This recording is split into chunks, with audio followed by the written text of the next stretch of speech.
I'm sitting on the floor here. This feels comfortable. My back is rounded, my head is dropped down. I might do this in the couch as well. I sit in the couch, I lay back into this, my back is rounded. If I want to look up at the TV or look up at my cell phone, I look up here and I crank on my neck. How often are we in this terrible postural position? We're doing it more and more now because of our cell phones. And the problem, I'm not here to scare you, just to give you the facts. The problem is this could become a permanent shape to our spine. We see this in elderly people all the time where they literally are unable to straighten out their back and have good posture. So we have to do things to correct this. So on the floor, using a blanket, getting that posture up nice and tall, lifting the chest. When we're holding on to our cell phones, get that cell phone out in front of you so our back can be straight. This is such an important thing to do now for this day and age, and there are exercises that we can do to help our spines to return the natural shape of the spine, especially in our upper back. I've got a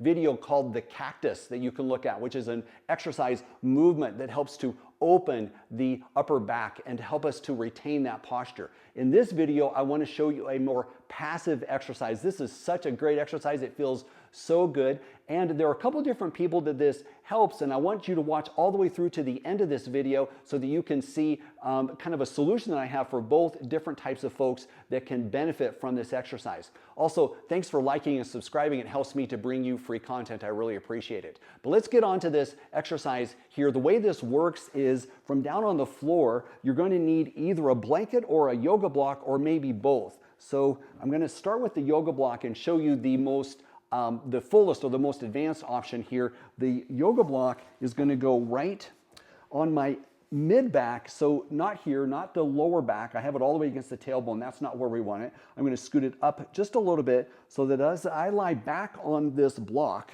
my shoulder blades are actually below the block. I can kind of wiggle my shoulder blades and feel that they're not on the block.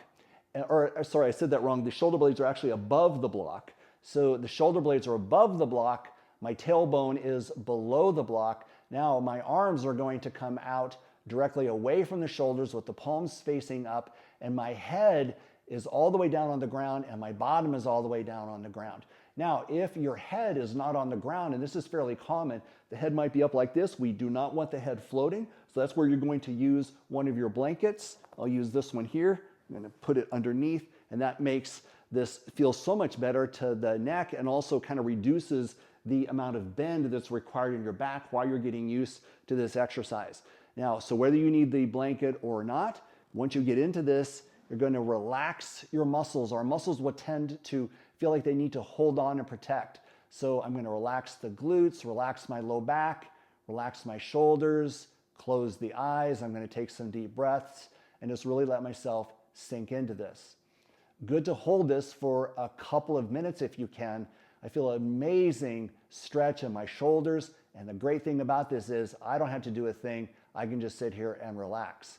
Now, once you're ready to be done with this, you're going to gently roll to the side. Do not lift straight up. That could strain the neck. You can use your arm or your blanket underneath. You can hang out here in the fetal pose for a little bit if you like. Feels so good.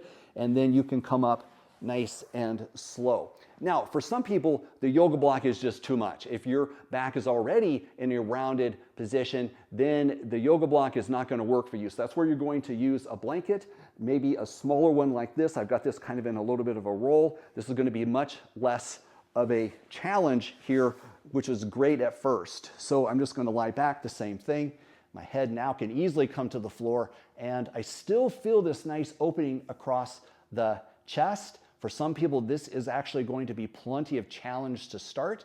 So you kind of start to work yourself up and work up to that yoga block, and eventually you'll find that you do improve. Again, being careful, rolling yourself back up. Okay, now there are a couple of different types of people that this is going to apply to. The first type is the person that is already fairly flexible, their spine is good, they have good posture. You still should do this exercise. If it's easy for you, great, congratulations. Do this exercise once a week to maintain that thoracic opening so that you always have good posture. The other person is that person this is really difficult for. And as I said, the modifications. Make sure it is really important for you to do this. Make sure that you're doing this exercise.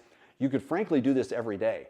and you'll actually quickly correct your postural misalignments, especially in that upper back. If you're willing to do this every day, be patient. You should not sit there lying in this being miserable. Make sure that you've got the right amount of height, the right amount of challenge, so you can stand being in the position for a couple of minutes and then build yourself up. Okay, so that is how you do this. It is very, very important. Remember, when you're having that cell phone, get it held up nice and high so you can be straight in your spine. It is so important to take care of our backs.